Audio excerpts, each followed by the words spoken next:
Hey, this is the servant of the Logos, your brother Joshua in the Lord.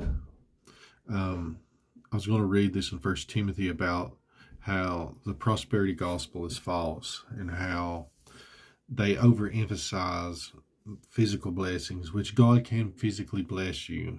That's not what I'm saying, but the emphasis that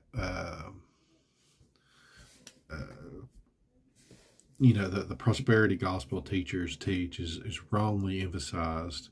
And let me just read you this. In 1 Timothy chapter 6, we'll start at verse 3 for context. It says, if anyone teaches otherwise and does not consent to wholesome words, even to the words of the Lord Jesus Christ, and to the doctrine which accords to godliness, he is proud, knowing nothing, but is obsessed with disputes and arguments over words, for which comes envy, strife, reveling, evil suspicions, useless wranglings of men of corrupt minds and destitute of the truth, who suppose that godliness is a means of gain.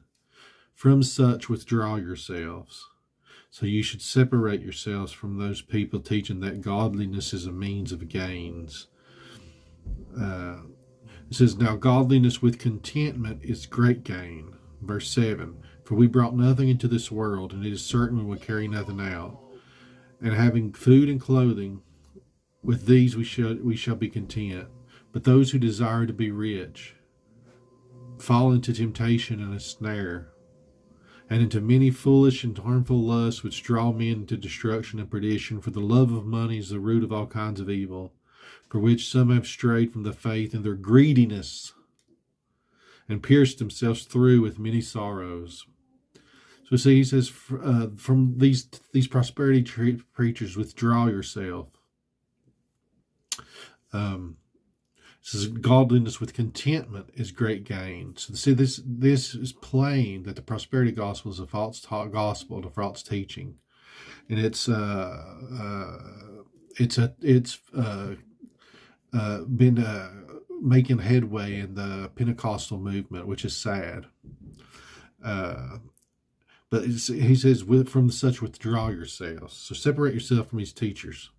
For godliness with contentment is great gain.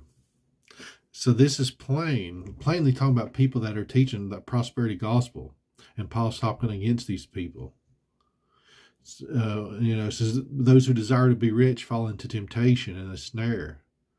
So let us be content with what we have, and God can bless you with material things, but you should be on the eyes of God, not at the hands of God, and come quickly, Lord Jesus.